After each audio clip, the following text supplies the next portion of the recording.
by Case First Team coach Mark Hams after this afternoon's 3-0 defeat in the FA Cup down at Poole Town. Mark, I'm passionate about this football club.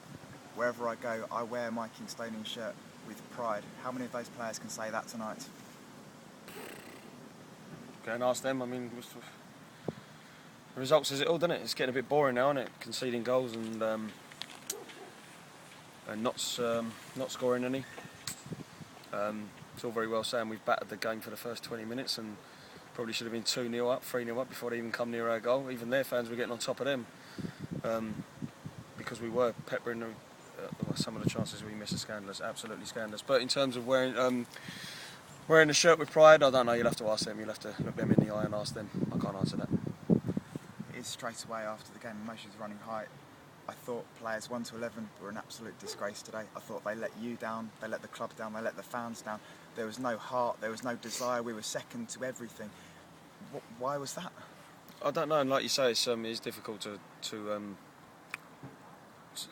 do interviews straight after games and straight after performances like that. But I'm not sure what I can say to disagree with it. All I can, I think what you might be after is a reason as to why.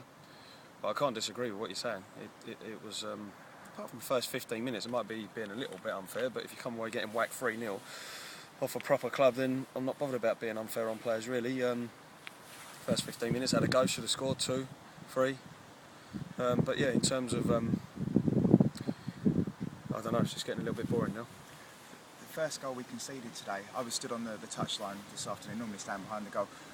You shouted at Michael Gordon, I think your words were, "This is an emergency, sprint, sprint," and he sort of laboured back, the ball went into our penalty box, they scored a goal. That seemed to typify the attitude of our players today. None of them seemed that interested. Yeah, it was. My words were it's an emergency situation. Whenever there's a turnover of the ball and teams are looking to counter-attack, I consider it to be an emergency situation. That's where people roll their sleeves up and dig in and defend central areas, defend between the posts. And yeah, you're right. I can't defend anybody. I mean, the players we work together, we're mates, but I'm not going to defend anybody as much as they probably wouldn't defend me if I had a disaster in my job. Although I'm not doing my job too well at the moment, the scores indicate that. But yeah, you're right. It was the strategy really was if they play out from the back, then the wide man goes on to the full-back. Should he get the ball, then the relevant full-back behind him pushes up. Full-back the other side tucks round and. Yeah, I felt a little bit sorry for Pagey at times because he was overexposed. But then the second goal comes from exactly the same situation. Obviously not exactly the same situation, but Clarkey hasn't got a clue where the lad is. He's meant to be marking. Everyone thinks the ball's rolling out of play. The lad is, through sheer determination, not going to give it up. Crosses the ball in and shock, we're second best again. Saved the initial one. And nobody there from us, you use the word desire and passion, nobody showing the desire, passion or sheer blooded determination not to lose a game. Nobody there to deal with the second that Tolfs has saved. You decided as manager not to make any changes at half-time. Why was that? Well, the thing is, all the time you're in, you've watched enough games yourself, all the time there's 2 goals in a result. You have got a chance, as much as it don't feel like it at the time. We've had games like that since since the manager's been in charge. So you've got a chance at 2-0. Once it goes 3, you haven't really, as far as I'm concerned. If it had been 3-0 at half time, then I think we would have made changes probably then, or certainly within a few minutes of the second half starting. But while those players are in that understanding of the shape, not that it helped too much, it conceded 2 goals. We thought we'd leave it as it was and see how it goes for the next 5-10 minutes and then try and get 2 up top. In the end, it was such a panic and a gamble, we ended up going with 3 up top. How different might the game, you touched on it earlier, how different might it have been had Simon Hopper scored that header after 10-15 minutes? But that's football, isn't it? That's I've had it during the week with my academy. We've absolutely battered a team in the first half, and the game during the week with the academy goes into the Guinness Book of Records really with the chances we had, and then end up losing 2-1, 1-0 up at half time. But how many chances do you want? But then again, that's from desire and determination and a will not to lose, or more importantly, a will to go and win an effing game. Just put it in the goal. Just put the ball in the goal, please.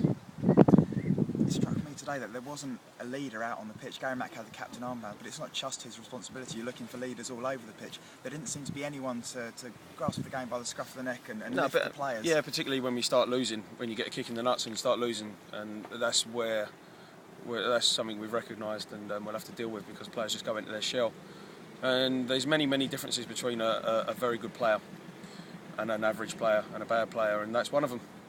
Being able to grab a game by the scruff of the neck, grab themselves and others by the scruff of the neck, and dig in and rally everybody. But yeah, that's another thing. You can't go weak when you try not to do it as a manager. You start losing. You try not to be weak as a manager. You try to give as much encouragement and as much information as you can, and not let anybody see that you're actually hurt inside. But yeah, you recognised it yourself. Everybody just went straight into their shell as soon as we conceded.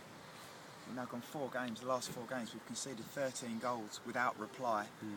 Where do we go from here? We've got Hendon and Lewis coming up next. They're the top 2 sides. Yeah, in the nice league. little easy run coming up, isn't it? I mean, all I can say, and it's going to be an old cliche, and people are going to go, "Oh, here you go again." Just going to dig in and do this and do that. But what can we do apart from be soldier-like and get out a bit tomorrow and stick your chest out again and have another go and get on the phone and see what we can do. If people want to hear the words "I resign," then tough crap, because it ain't going to happen. If people want to hear that we are going to stick our chest out and go and have another go and dig in and stick together, there'll be no cracks, I can tell you that, between the management. And if anybody thinks that's me being a yes man and just sticking my tongue up Dowse's backside, then it's not. We're going to stand shoulder to shoulder through thick and thin. We've won things together. We fail together at times, and that's just the way it is. But you're not going to be hearing the words "I resign," no matter how much people might want to hear it. It ain't going to happen. Cheers, thanks a lot. Cheers, Yeah, Simon. good luck Thank with you. it all. Thanks, mate. Thank you.